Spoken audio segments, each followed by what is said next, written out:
السلام علیکم ورحمۃ اللہ وبرکاتہ۔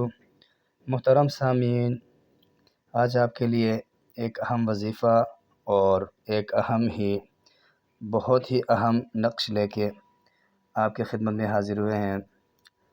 جو شخص یہ محسوس کرے کہ اس کی کاروبار کی بندش کر دی گئی ہے، وہ روزانہ عشاء کی نماز کے بعد اللہ تعالیٰ کا بابرکت نام یا منتقم، اس نام کو 640 مرتبہ پڑھنا ہے۔ اول و آخر 11 بار درود شریف پڑھنا ہے۔ اس کے ساتھ نیچے ذیل میں دیا گیا جو نقش آپ کو نظر آ رہی ہے اسکرین میں، اس نقش کو بنا کر اپنے بازو پر باندھنا ہے اور ایک عدد نقش بنا کر اپنے دکان کے اندر لٹکانا ہے۔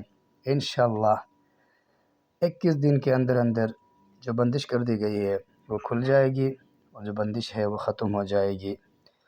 اس مبارک کو یا منتقم 640 مرتبہ روزانہ پڑھنا ہے۔ جزاک اللہ خیر۔